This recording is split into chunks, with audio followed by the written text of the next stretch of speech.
terhormat Kepala SD Negeri Limbangan 01 Ibu Arafah SPD, yang terhormat para narasumber aksi nyata calon guru penggerak Angkatan 7 Kabupaten Brebes, antara lain Bapak Ahmad Zaki Alami SPD, MPD, Ibu Eka Nur Atia SPD, Ibu Diana CD SPD, serta Bapak Muhammad Imron SPD. Dan Bapak Ibu guru yang hari ini berkenan hadir memenuhi undangan aksi nyata calon guru penggerak Angkatan 7 Kabupaten Brebes. Puji syukur kehadirat Allah Subhanahu wa Ta'ala yang telah memberikan nikmat kepada kita semua sehingga kita dapat berkumpul di pagi yang lumayan cerah ini ya, dalam situasi berbahagia. Semoga kita semua selalu terus semangat memajukan pendidikan di Kabupaten Brebes. Selanjutnya salawat serta salam tak lupa kita haturkan kepada Nabi besar Muhammad SAW yang telah mengenalkan kepada kita semua Islam, membawa Islam kepada kita semua, dan semoga kita semua terus menjadi umatnya hingga akhir zaman.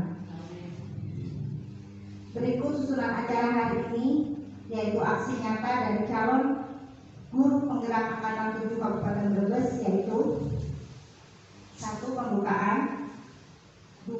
Sambutan dari Kepala Sekolah Ibu Arafah SPD. Lalu berikutnya acara inti aksi nyata calon guru penggerak Angkatan 7 Kabupaten Brebes, modul 1.4.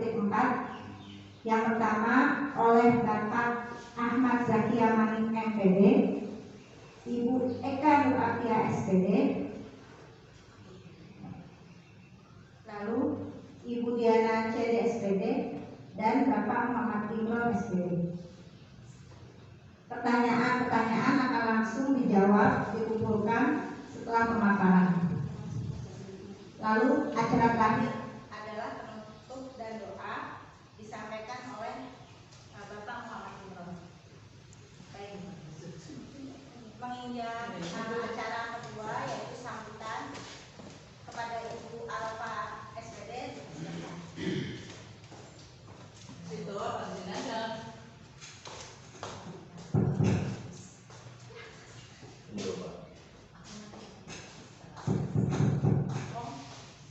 Masih Apa kata lagi deh? Tadi udah.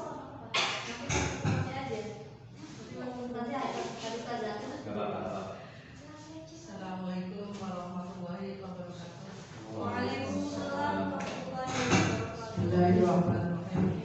Alhamdulillah.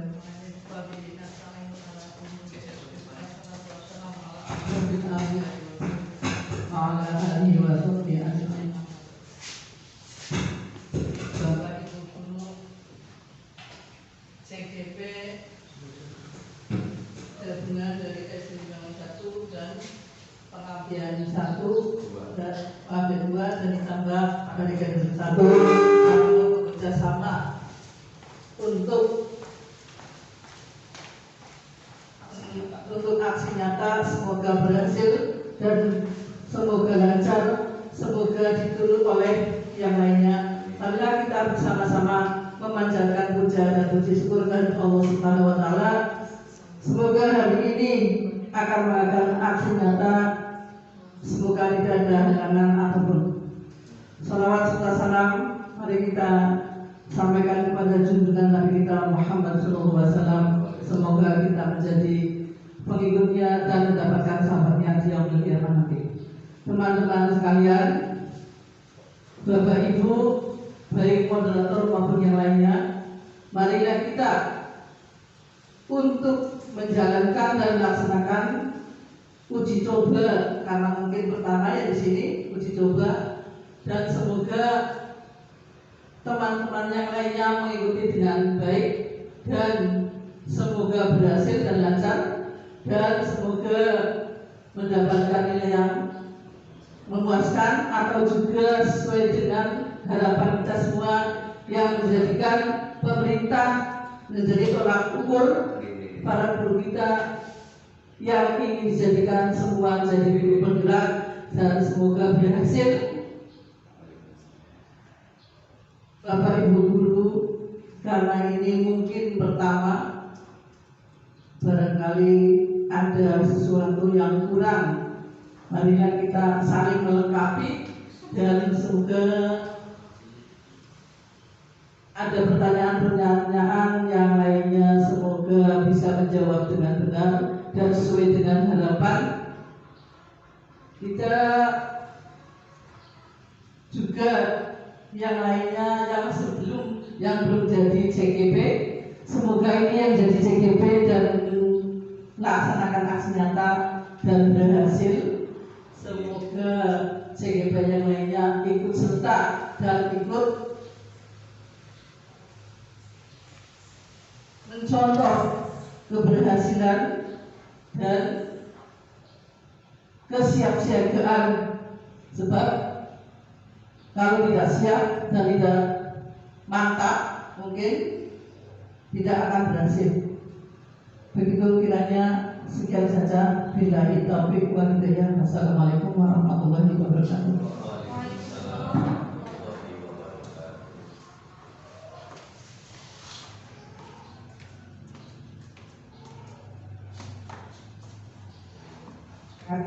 Terima kasih atas sambutannya dari Ibu Arafah sebagai Kepala Sekolah SD Negeri Limbangan 01. Menginjak acara kedua, yaitu pemaparan aksi nyata calon guru penggerak akal jam 7 Kabupaten Brebes.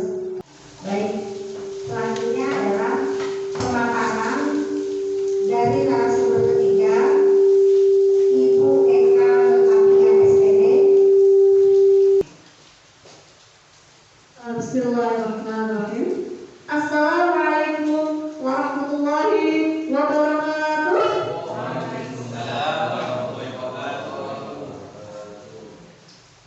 Sebelumnya, alhamdulillahirrahmanirrahim. Wabillahi nasta'in ala umuri dunya waddin. Wassalatu wassalamu ala asyrofil anbiya'i wal mursalin wa ala alihi wasahbihi ajma'in. Amma ba'du. Saya mengucapkan terima kasih kepada Bu Lita, kemudian juga kepada para guru, tamu undangan yang bersedia untuk menghadiri aksi nyata kami berempat. Dari saya ada saya sendiri Eka Mafia, kemudian juga ada Pak Zaki Amani, kemudian ada Bu Diana Sidi, dan juga ada Pak Imron. Pada kesempatan kali ini saya akan menyampaikan tentang keyakinan kelas dan juga kebutuhan dasar manusia.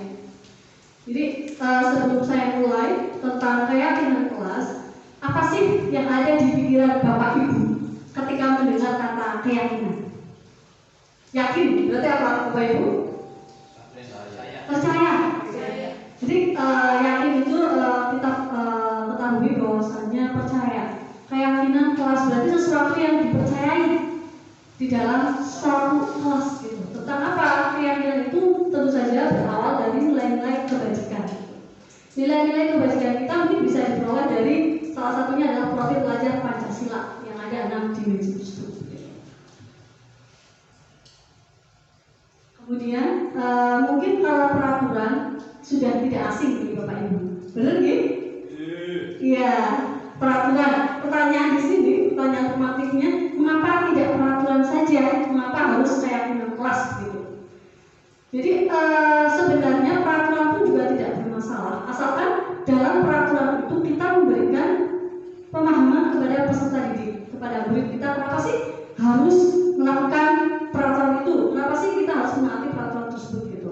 Contoh pertanyaan formatif di sini adalah mengapa kita memiliki peraturan harus menggunakan helm bila mengendarai kendaraan roda 2? Kira-kira kenapa Pak Ibu? Iya, betul ya. Jadi supaya kita selamat. Nah, keselamatan ini, supaya kita selamat inilah yang kemudian kita beri nama keyakinan. Kadang-kadang kan di suatu tempat gitu ya, atau mungkin di ruang publik ada pertanyaan, ada sebuah kalimat wajib menggunakan helm gitu, atau misalnya di peraturan pinggir jalan gitu kan, wajib menaati peraturan lalu lintas. Itu kan peraturan, benar nggak Bapak Ibu? Iya, tapi kita juga harus memberikan pemahaman kepada peserta didik kita, kenapa sih kita harus menaati peraturan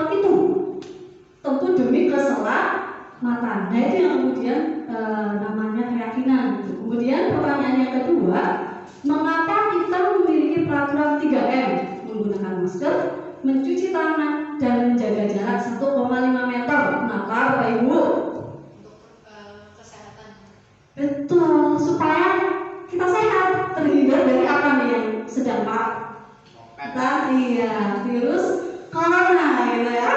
Jadi anak-anak atau mungkin masyarakat perlu kita berikan pemahaman tentang mengapa kita harus memakai masker, kemudian mencuci tangan dan menjaga jarak. Jadi tidak semata-mata hanya menaati saja, tapi mereka meyakini bahwasanya ini penting gitu. Untuk apa? Untuk menjaga kesehatan kita, kemudian untuk agar supaya tidak tertular dari virus corona, misalkan seperti itu.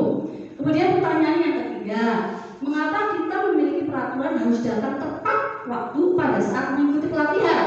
Kira-kira kenapa Bapak Ibu? Kenapa sih kita harus datang tepat waktu gitu? Iya, ya disiplin, bertanggung jawab terus sekali. Jadi kita harus memberikan atau menanamkan pemahaman pada peserta didik bahwa ini loh nak, kalau kamu ini terlambat, tidak tepat waktu nanti seperti ini. Jadi ini radio hubungannya dengan konsekuensi yang sudah pernah dibahas sebelumnya gitu. Jadi bahwasanya kenapa sih mereka harus datang tepat waktu? Oh ternyata kalau misalkan saya terlambat, nanti akan ketinggalan pelajaran gitu. Oh kalau misalkan saya terlambat, nanti akan kena hukuman. Tapi sebenarnya itu tidak baik, yaitu yang paling rendah gitu, agar menjauhi hukuman. Tapi kalau keyakinan kelas itu bagaimana kemudian anak itu yakin bahwa saya penting sekali ini pelajaran ini, penting sekali pelatihan ini, saya tidak ingin ketinggalan pelajaran sedikit pun. Jadi ada dorongan intrinsik dari anak untuk melakukan tindakan tersebut dalam hal itu tepat waktu begitu. Nah, untuk menumbuhkan motivasi intrinsik kembali ke nilai atau keyakinan lebih menggerakkan seseorang dibandingkan mengikuti serangkaian peraturan-peraturan ini. Jadi kalau misalkan seorang guru, dalam hal ini kita guru gitu Bapak Ibu. Jadi misalkan kita guru menanamkan sebuah keyakinan pada peserta didik kita, itu nanti ketika ada peraturan-peraturan itu, anak didik kita itu tidak melihat itu sebagai sebuah peraturan, tapi itu sebagai sebuah keyakinan, sebuah kebutuhan. Misalkan di sini misalkan datang tepat waktu begitu ya, itu sudah menjadi kesepakatan dan anak-anak itu bukan, mereka itu datang ke sekolah tepat waktu bukan karena menjauhi hukuman, tetapi karena memang mereka butuh tepat waktu agar tidak ketinggalan pelajaran. Jadi nilai-nilai kebajikan itu, tanggung jawab, disiplin, itu yang kemudian kita tanamkan pada peserta didik kita. Bisa dipahami gitu Bapak Ibu? Ya, alhamdulillah. Baik, saya lanjutkan. Nah, ini jadi berawal dari peraturan kelas yang biasanya kalau di dalam kelas-kelas kita itu ada peraturan kelas, kemudian juga kelas menjadi sebuah keyakinan kelas, kemudian didukung oleh lingkungan yang positif, kemudian akan menjadi budaya yang positif. Jadi bermula dari peraturan-peraturan kelas kita yang ada, gitu ya. Mungkin kita bisa membuat peraturan itu menjadi kesepakatan kelas, gitu. Tidak masalah gitu. Karena pada dasarnya peraturan kelas itu juga bertujuan untuk apa? Untuk kebaikan peserta didik kita kan. Tapi bagaimana kemudian tugas kita itu memberikan pemahaman, kenapa sih nak setiap hari Senin kamu harus memakai topi saat upacara? Betul gitu? Kan biasanya kita hanya mengatakan anak-anak besok Senin pakai topi ya upacara gitu toh, tanpa adanya penjelasan kenapa sih kita harus memakai topi. Oh ternyata untuk melindungi kepala kita supaya tidak panas. Saya yakin ketika kemudian anak diberikan pemahaman tentang pentingnya memakai topi, mereka pasti insya Allah akan memakai topi tanpa harus diingatkan terus sama gurunya jangan lupa ya nak gitu. Jadi mungkin berawal dari peraturan kelas, kemudian bagaimana guru itu bisa memberikan pemahaman tentang keyakinan kelas itu. Tapi tentu keyakinan kelas itu adalah sebuah kesepakatan yang telah dibangun bersama dengan peserta didik. Bedanya peraturan kelas dengan keyakinan kelas. Kalau peraturan itu sudah ada, anak-anak tinggal melakukan tanpa tahu pokoknya harus. Tapi kalau keyakinan kelas itu adanya kesepakatan bersama dengan murid kita gitu. Dan untuk keyakinan kelas itu tidak perlu banyak-banyak, yang penting mudah diingat oleh peserta didik kita.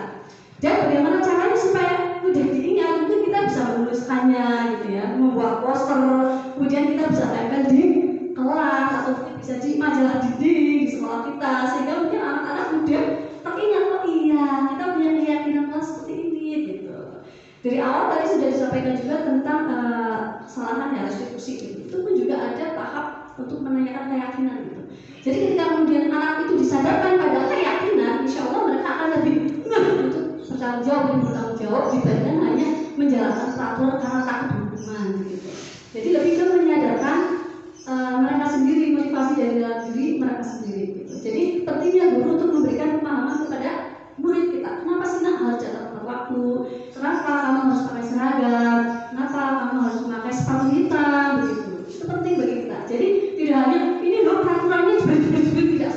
Tapi bagaimana kemudian seorang guru memberikan pemahaman supaya anak didik ya meskipun mungkin tidak hari Senin, kalau panas mereka akan tetap memakai topi. Demi apa? Demi kesehatan mereka sendiri supaya kepalanya tidak panas. Begitu. Kemudian yang berikutnya Bapak Ibu ini ada pertanyaan. Yang mana yang merupakan keyakinan kelas? Mengapa? Gitu ya. Kalau dilihat aktivitas memang ini mirip ya Bapak Ibu ya. Jadi memang mirip. Gitu. Jadi yang pertama kesepakatan kelas itu datang tepat waktu, kemudian mengucapkan salam, gitu kan. Kemudian menjaga kebersihan sekolah itu sudah disepakati tentunya. Berbeda dengan peraturan yang hanya tertulis di dinding saja. Kemudian berdoa sebelum dan sesudah kegiatan, kemudian aktif dalam pembelajaran, kemudian juga tertib. Nah ini salah ini yang sebelah ini adalah kesepakatan kelas. Misalkan kita meyakini ya, jadi kesepakatan kelas itu memang sesuatu hal yang sudah diyakini dalam kelas. Itu berawal dari apa? Dari keyakinan kelas. Keyakinan kelas itu sendiri berawal dari nilai-nilai kebajikan. Nilai-nilai kebajikan itu kita bisa mengambil dari profil pelajar Pancasila yang ada 6 divisi, gitu kan.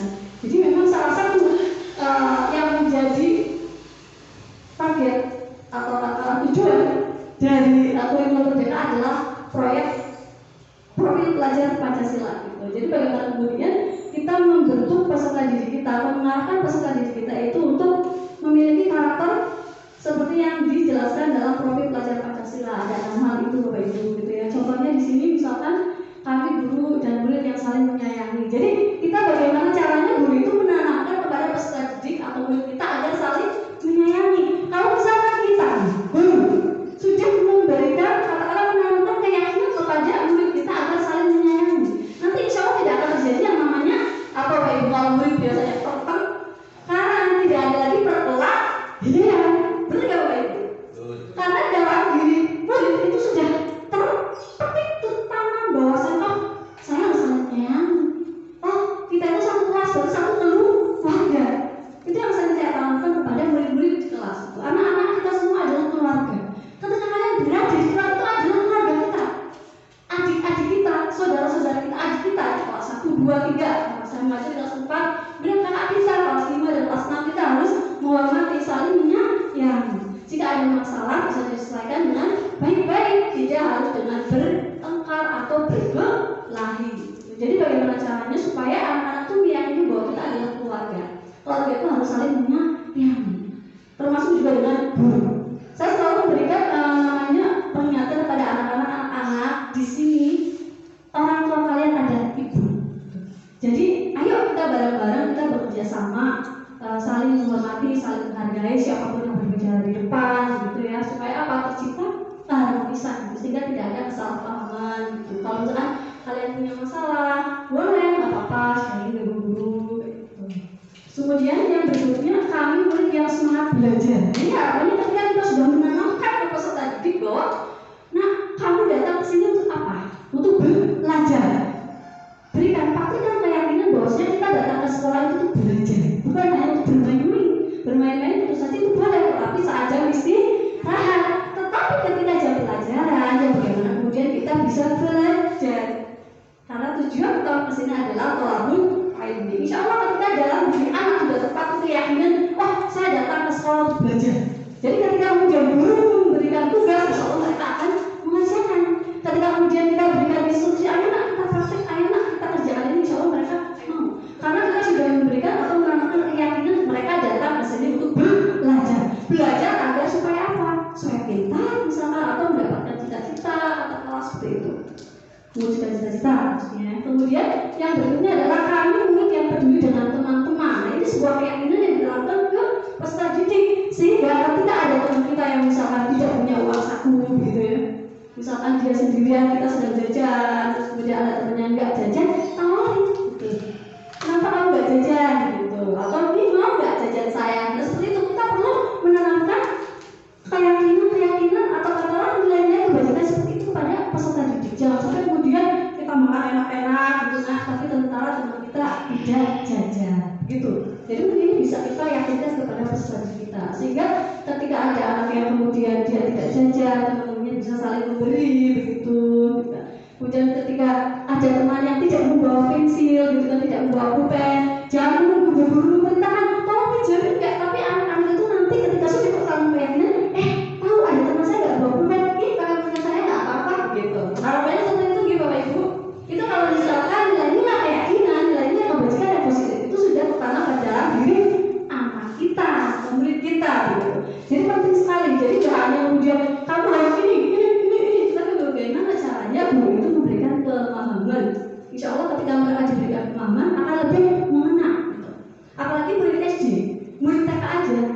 kemudian saya pernah misi di PAUD, saya nanya ke anak-anak, saya bacakan dulu dongengnya adalah yang simpel saja tentang mandi, gitu. Habang duduk terus mandi, terus tekan, kemudian akibat dari tidak mandi itu seperti apa melalui dongeng. Karena memang peserta di PAUD itu kan berbeda ya dengan SD itu juga sama melalui dongeng. Apalagi kita sekarang sudah berbasis literasi, salah satunya adalah penanaman karakter bisa melalui dongeng. Yang saya praktekkan, yang saya terapkan di PAUD adalah ketika membacakan dongeng selesai, kemudian saya berdialog dengan salah satu murid PAUD-nya. Nah, tadi ibu mendongeng tentang apa? Tentang habis mandi bu, tentang mandi, gitu kan? Nah berarti kalau kamu badannya kotor, apa yang harus kamu lakukan? Mandi. Nah supaya badan kamu tidak gatal, apa yang harus dilakukan? Mandi bu. Artinya mereka tahu bahwasanya mandi itu bukan hanya disuruh oleh mamanya, tapi kalau dia butuh supaya apa? Supaya badannya bersih, supaya tidak gatal. Itu pentingnya menanamkan keyakinan. Jadi mandi itu bukan karena disuruh mamanya, tetapi karena memang kita membutuhkan mandi untuk menjaga kesehatan tubuh. Iya, jadi segala sesuatunya itu bisa kita diskusikan dengan peserta didik kita. Insya Allah kalau pelan-pelan kita ajak sharing, kita ajak diskusi, mereka bisa menerima. Daripada ayo wajib begini, kamu harus begini, kamu harus begitu, gitu tanpa kemudian kita menentukan untuk apa sih itu sebenarnya. Gitu. Bisa dipahami Bapak Ibu? Bisa. Baik, saya lanjutkan. Nah, ini adalah kegiatan pendalaman tentang keyakinan kelas. Jadi kalau tadi saya sampaikan di awal bahwasannya keyakinan kelas itu adalah nilai-nilai kebajikan yang menjadi kesepakatan kelas. Ada banyak nilai-nilai kebajikan yang kita tahu ya. Contohnya misalkan bertanggung jawab, disiplin, gitu kan. Kemudian jujur. Itu adalah salah satu contoh dari nilai-nilai kebajikan. Bagaimana kemudian guru itu mau misalkan menjadikan nilai kebajikan itu sebagai keyakinan kelas. Kalau di sini contohnya adalah ada hormat nih. Kalau hormat itu berarti ini kami meyakini bahwa sangat penting untuk menghormati semua orang dan barang milik orang lain. Jadi kalau keyakinan ini, rasa hormat ini sudah tertanam pada dalam diri anak, maka dengan siapapun dia berperilaku akan menunjukkan sopan santun. Terlebih terhadap orang tua, terhadap sesama teman aja dia sopan, gitu kan, menghargai ketika ada yang berbicara, kemudian menghargai barang milik orang lain. Artinya ketika mereka anak-anak kita, murid kita itu meminjam barang orang lain, mereka akan menjaga dengan baik. Kita juga jangan lupa untuk senantiasa mengajarkan 3 kata-kata ajaib ya. Tolong, minta maaf dan juga terima kasih gitu. Ya kita ingat karena kalau tadi minjam apa? Kalau minjam ini, kalau misalnya sudah meminjam harus bilang apa? Terima kasih. Pelan-pelan.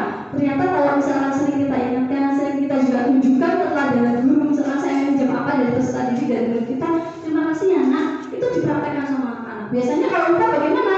Kita ingatkan sebagai guru. Nah tadi kamu habis minjam apa? Pinjam ke siapa? Ke Randy. Misalkan kamu bilang apa? Terima kasih Randy gitu. Jadi tidak ada salahnya kemudian ketika kita mengingatkan. Karena tadi pembentukan karakter itu memang harus kontinu, harus terus-menerus. Tidak hanya saat itu kita jelaskan tentang keyakinan kelas gitu, tapi secara konsisten dan juga kontinu. Kemudian ketika bekerja, kami meyakini bahwa sangat penting untuk mengerjakan segala pekerjaan atau mengikuti kegiatan yang telah ditugaskan.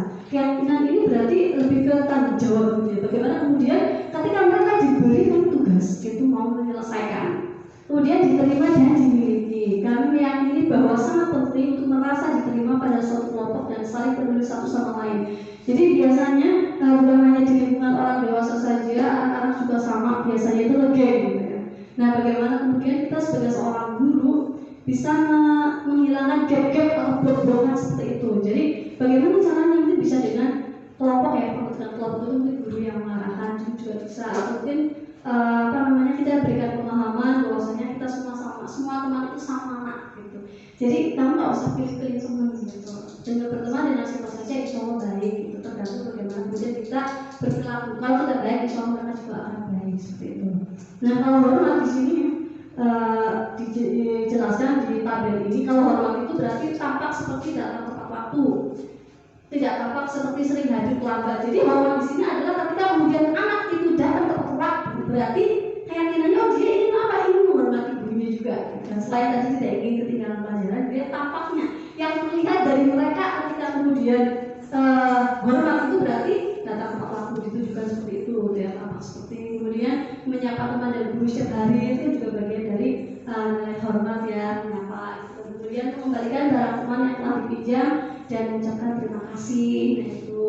Kemudian kalau bekerja berarti pun bekerja dan menyimak guru berarti ketika pelajaran ya. Kemudian menyerahkan tugas tepat waktu itu juga tentang kegiatan ke dalam keyakinan kelas. Kalau misalkan hormat berarti yang terlihat bagaimana berempati terhadap perasaan orang lain, kemudian memegang barang milik orang lain hanya dengan seizinnya. Ini juga yang kadang-kala sering terjadi pada peserta didik kita. Ada kalanya anak-anak itu menganggap barang temannya itu punya dia sendiri gitu, padahal seharusnya dia tetap izin. Nah, ini yang sering kadang-kala mereka lupa gitu. Kamu pinjam perban punya siapa?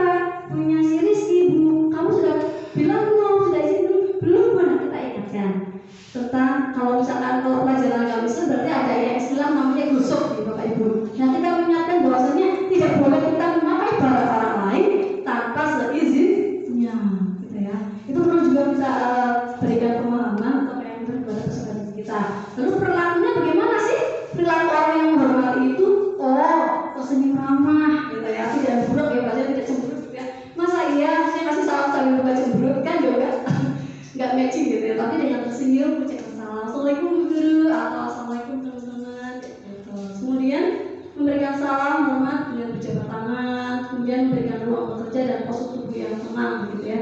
Itu jadi dari nilai hormat itu sendiri bisa terdengar seperti apa, bagaimana sih kedengarannya orang yang hormat itu, kemudian apa sih yang terlihat dari sikap hormat itu, kemudian bagaimana sih perilaku orang yang hormat itu mungkin gambarannya seperti itu contoh Bapak Ibu.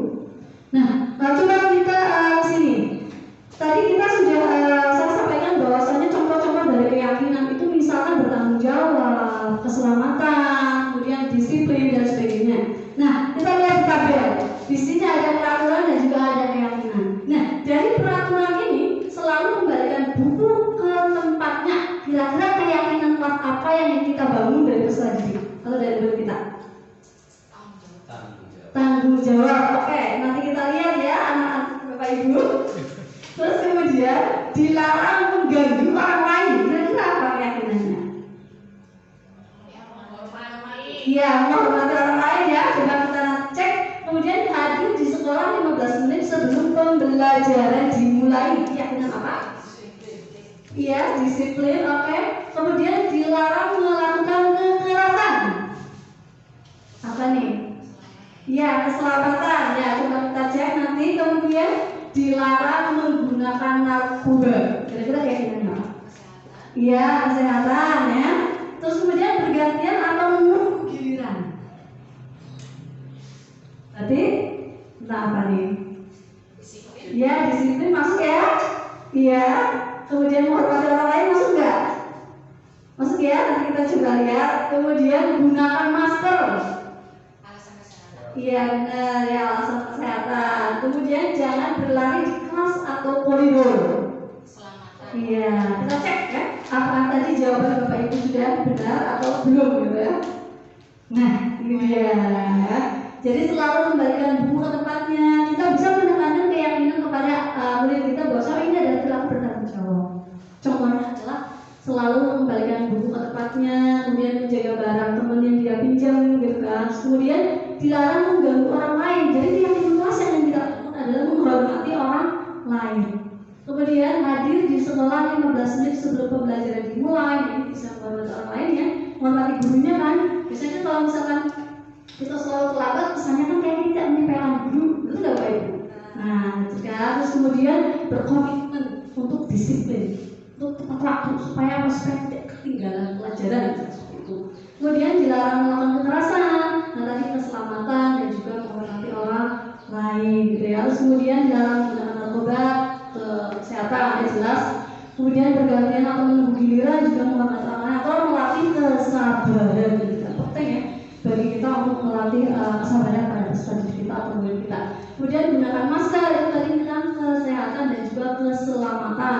Kemudian jangan berlari di kelas atau koridor, itu menyangkut atau keyakinan keselamatan atau keamanan gitu. Karena nanti kalau berlari-lari gimana? Nanti jatuh. Kita berikan pemahaman kepada peserta didik kita. Kemudian itu tadi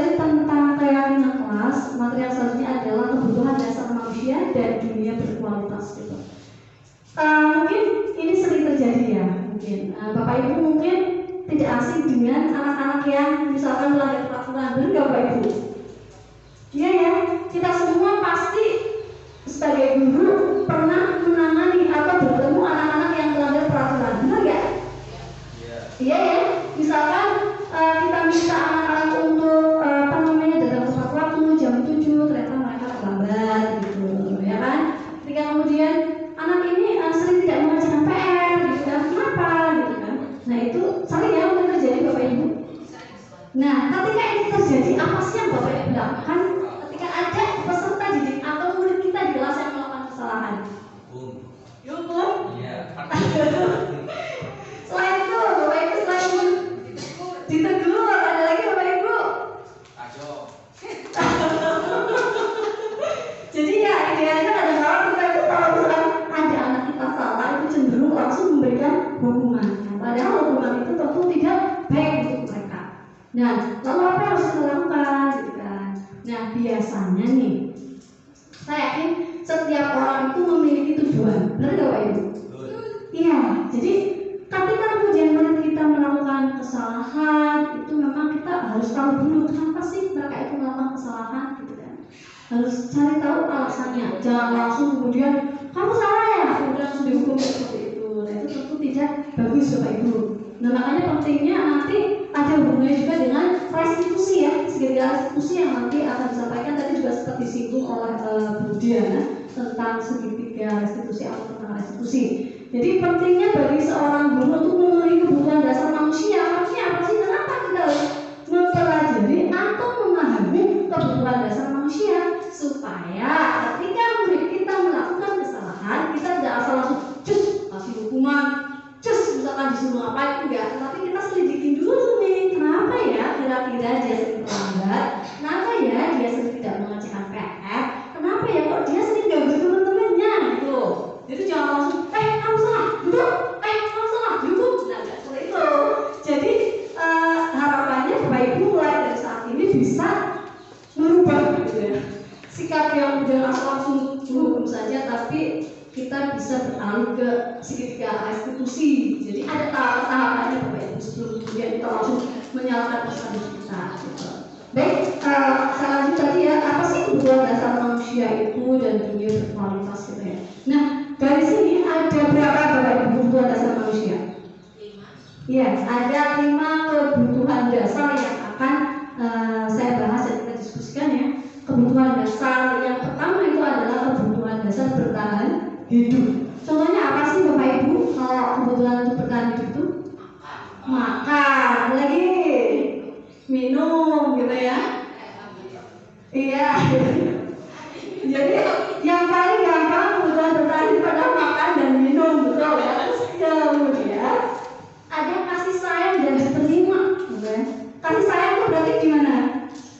Butuh merasa disayangi, butuh merasa diterima sebagai anggota kelas, misalkan sebagai anggota kerja kelompok misalkan gitu ya. Terus kemudian ada kebutuhan apa lagi?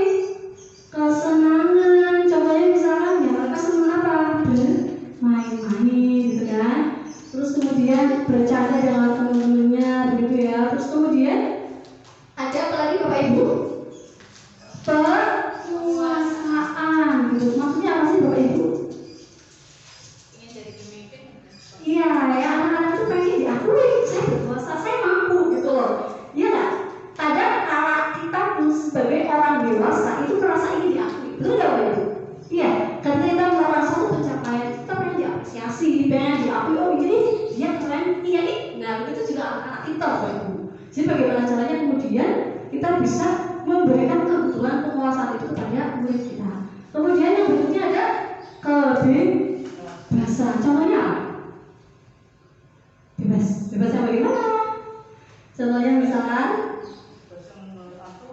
bebas yang menurut aturan ya dia Anda tidak melanggar aturan. Jadi biasanya karena kita anak SD, Inginnya main-main. iya, ininya main-main. Nah, kalau kita lihat nih, anak kita kok ini ya saat pelajaran tuh yuk lari-lari, guyon-guyon baik, dolanan cewek baik. Nah, apa sih yang harus kita lakukan? Nah, ini juga sebagai bahan refleksi bagi guru. Kira-kira apa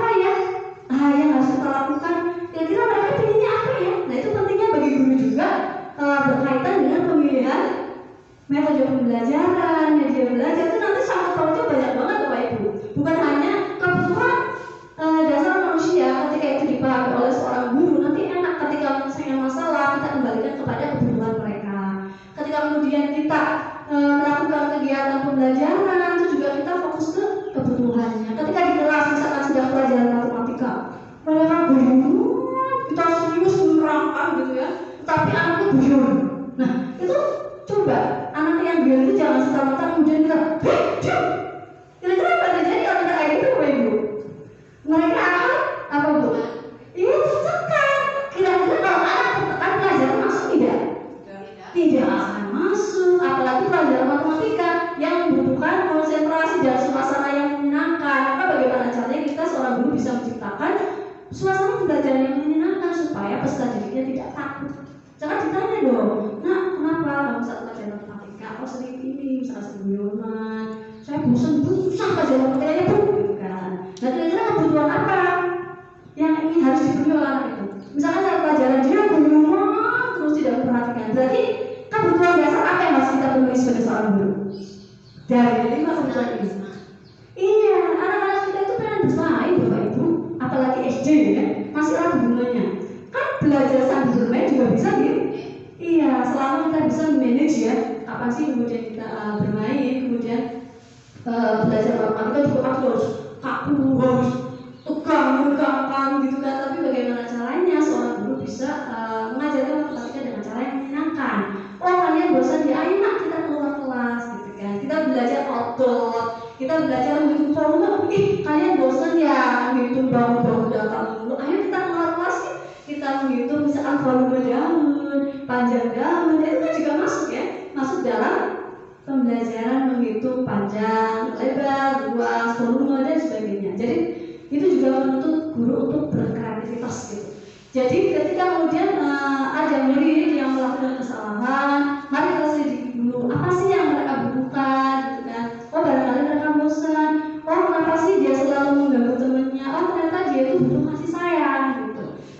Langkah. Begitu gitu Bapak Ibu? Bisa dipahami? Alhamdulillah ya, semoga apa yang saya sampaikan hari ini bisa bermanfaat dan bisa kita terapkan ya. Mari kita sama-sama belajar karena pada dasarnya kita adalah guru yang harus saling berkolaborasi gitu kan. Satu orang guru yang kreatif di sekolah itu tidak akan berarti apa gitu kan ketika kemudian dia hanya berjalan sendirian. Tapi ketika saling berkolaborasi, insya Allah akan menciptakan sekolah yang bagus ya, sekolah yang sesuai dengan keinginan Ki Hajar Dewantoro gitu kan. Pendidikan yang berhampa pada murid gitu kan. Pendidikan yang bagaimana caranya supaya hasil dari pendidik itu anak bahagia, tidak tertekan di sekolah gitu. Itu penting bagi kita sekali lagi untuk menanamkan keyakinan kepada peserta didik atau murid kita. Karena apa? Keyakinan kelas yang mendasar, nilainya kebajikan yang tertanam pada diri mereka itu akan menjadi motivasi intrinsik.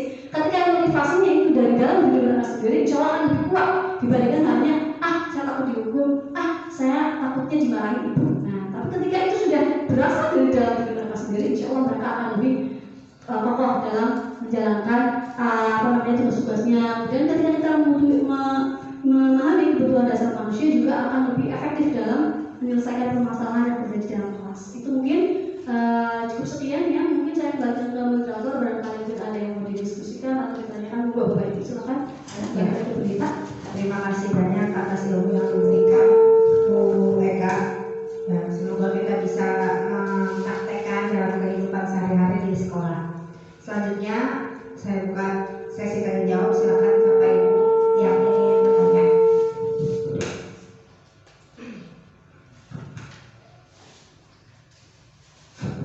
Assalamualaikum warahmatullahi wabarakatuh. Nama saya Khairuddin. Saya ingin bertanya dengan Ibu Eka.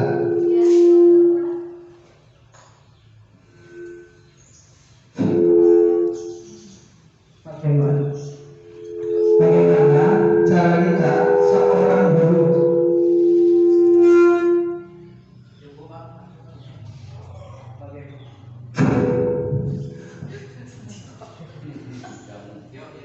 bagaimana cara kita sebagai seorang guru untuk memenuhi kebutuhan dasar seorang murid? Terima kasih.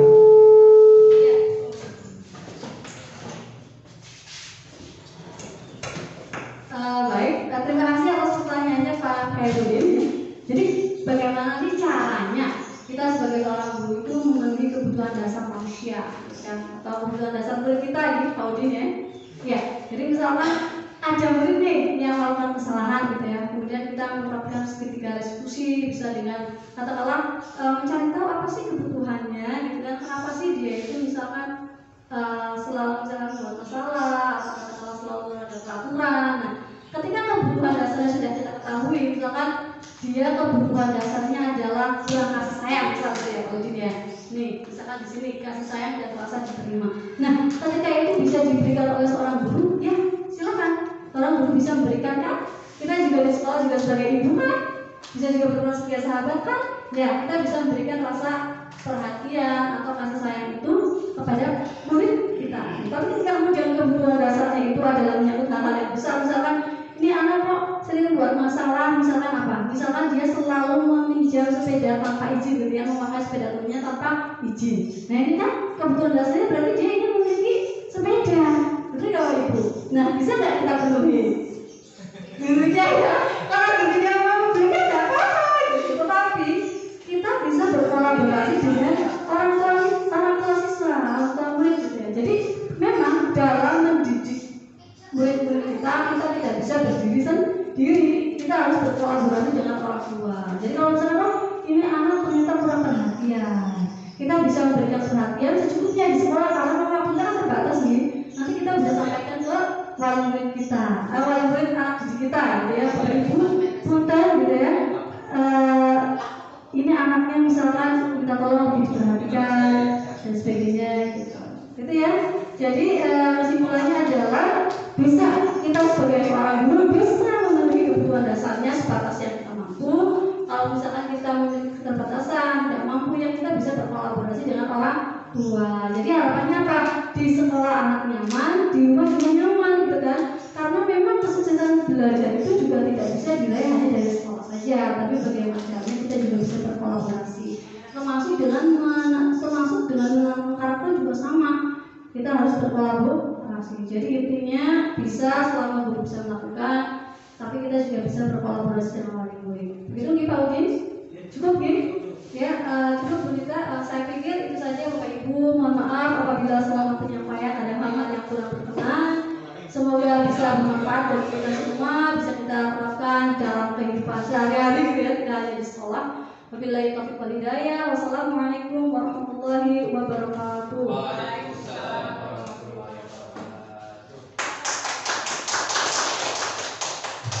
Selanjutnya acara terakhir yaitu penutup dan doa kepada Ustadz Agus Jazuli. Silakan, dipersilakan.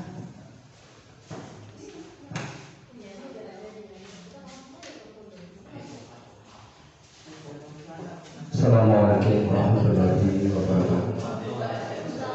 Bapak Ibu sekalian, mari kita akhiri serangkaian kegiatan sepanjang pagi menjelang siang hari ini dengan doa. Mudah-mudahan apa yang telah kita ikuti bersama kiranya membawa manfaat dan membuahkan sebuah keberkahan.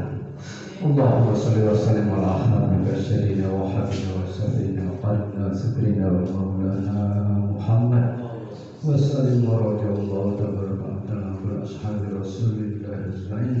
Bismillahirrahmanirrahim. Walhamdulillahirabbil alamin. Hamdan syakirin, hamdan na'amin, hamdan yu'ti ni'amahu wa yukafi mazidah. Ya Rabbana wa lakal hamdu kama yanbaghi li jalali wajhika wa li sultan. Allahumma salli wa sallim ala sayyidina Muhammad salatan tunazilna biha min zamil ahwal wal afwa wa taqdirna min jabal hajat wa tutahhirna biha min tarfa'una biha min al-'ana wa tuballighuna biha aqsabul jamil hayat bil hayati wa ba'dal mamat. Allahumma ighfir lil muslimin wal muslimat wal mu'minin wal ahya'i minhum wal amwat. Allahumma inna nas'aluka salamatan fid din wa 'afiyatan fil jasad wa ziyadatan fil 'ilmi wa barakatan fil rizqi wa tawbatan qabla rahmatan. Allahumma hamd 'alaina bisyarril maut wa najatan min wa bil syarr. Rabbana la tuzigh qulubana ba'da idh hadaytana wa hab lana Ya Allah, ya Rabb, berilah kami kekuatan iman dan Islam, dan jadikan kami, wabil khusus teman-teman calon guru penggerak yang tengah melakukan serangkaian kegiatannya, kiranya menjadi guru penggerak yang benar-benar handal, inovatif, dan produktif yang engkau ridhoi, sebagai manifestasi daripada cita-cita Hajar Dewanto dalam upaya mencerdaskan bangsa. Rabbana hab lana min azwajina wa dzurriyyatina qurrata a'yun waj'alna lil muttaqina imama. Rabbana Rabbana taqabbal minna innaka antas wa tub 'alaina ya innaka antat tawwabur rahim. Rabbana atina fid dunya hasanah wa fil akhirati hasanah wa qina adzabannar. Wa sallallahu ala sayyidina Muhammadin nabiyil ummi wal muslimin. Subhana rabbika rabbil izzati amma yasifun wa salamun alal mursalin walhamdulillahi rabbil alamin. Al-Fatihah. A'udzu billahi minasyaitonir rajim. Ar-Rahmanir Rahim. Maliki yaumiddin. Iyyaka na'budu wa iyyaka nasta'in.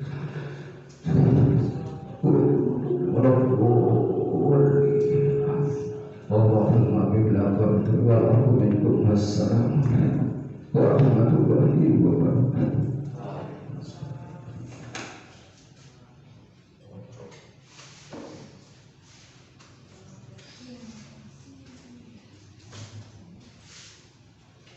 Terima kasih kepada Bapak Agus Jazuli. Dengan demikian berakhir sudah rangkaian acara aksi nyata calon guru penggerak Angkatan 7 Kabupaten Brebes. Terima kasih atas kehadiran Bapak Ibu. Wassalamualaikum warahmatullahi wabarakatuh.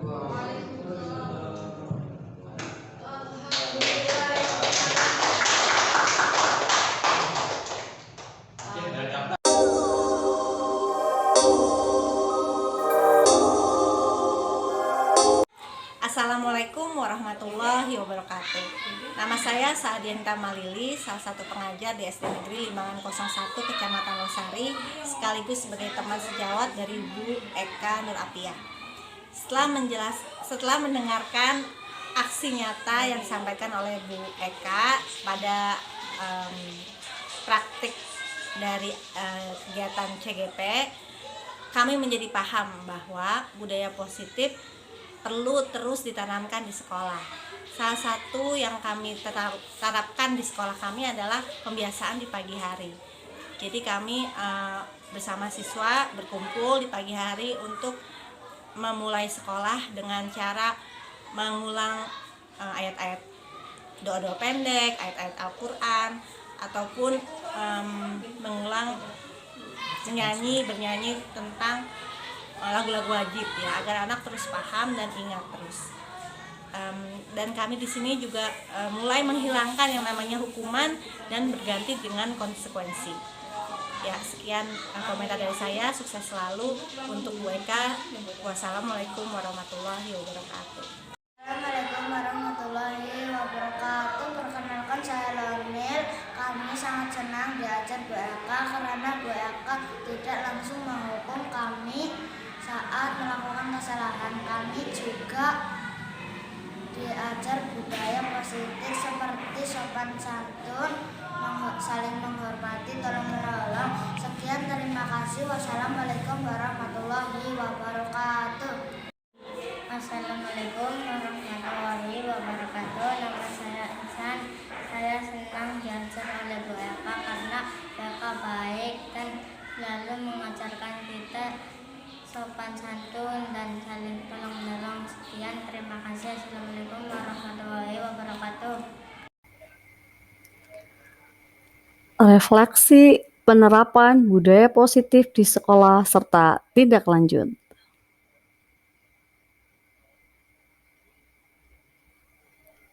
Sebelum mempelajari budaya positif, terkadang saya masih menggunakan cara hukuman untuk memberikan efek jera pada murid yang melakukan kesalahan. Namun, setelah mempelajari lebih dalam terkait hal tersebut, saya lebih mantap untuk menghilangkan hukuman dan menggunakan segitiga restitusi ketika menyelesaikan masalah murid.